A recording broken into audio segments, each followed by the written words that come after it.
happened at 9/11 is we didn't have a strategy, we didn't have bipartisan agreement, we didn't have American understanding of it, and we had instead a policy coup in this country. A coup.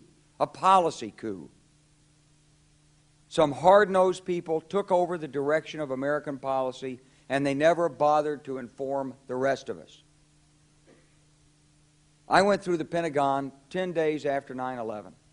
I couldn't stay away from Mother Army. I went back there to see Don Rumsfeld. I'd worked for him as a White House fellow in the 1970s. All this is in the book. And I said, am I doing okay on CNN? He said, yeah, fine. He said, I'm thinking about it. He says, I read your book, and he said, this is a book that talks about the Kosovo campaign. And he said, I just want to tell you, he said, nobody's going to tell us where or when we can bomb. Nobody. He said, I'm thinking of calling this a floating coalition. What do you think about that? I said, well, sir, thanks for reading my book. And, he said, thanks, that's all the time I've got. Really. And I went downstairs. I was leaving the Pentagon, and an officer from the Joint Staff called me into his office and said, I want you to know, he said, sir, we're going to attack Iraq. And I said, why? He said, we don't know. He said, I said, well, did they tie Saddam to 9/11? He said, no.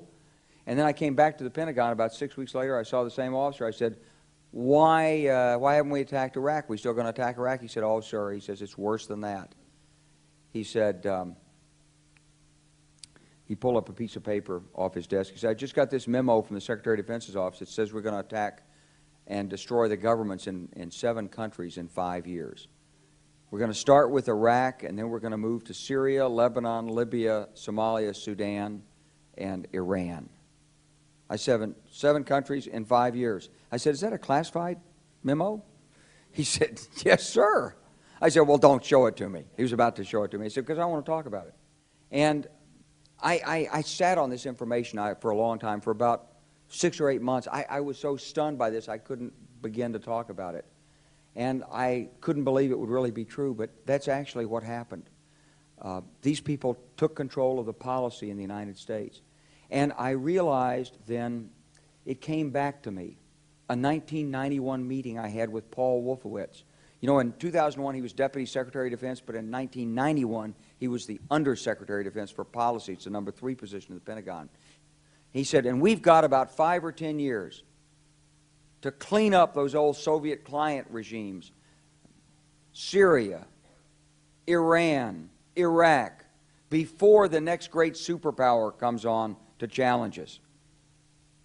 It was a pretty stunning thing. You mean the purpose of the military is to start wars and change governments? It's not to sort of deter conflict?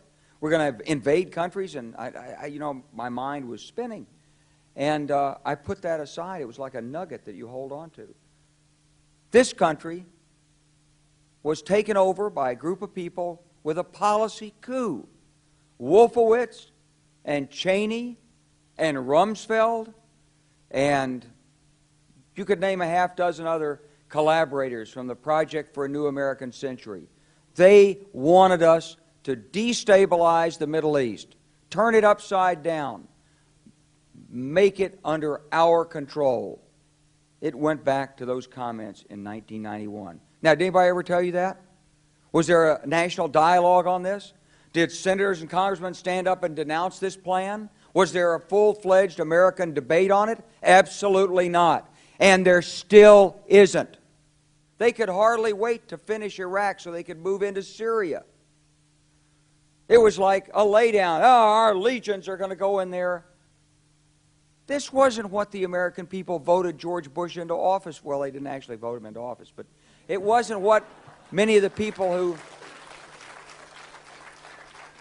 It wasn't what he campaigned on. He campaigned on a humble foreign policy, the most arrogant foreign policy in American history. He campaigned on no peacekeeping, no nation building, and here he is with Afghanistan and Iraq. It's astonishing.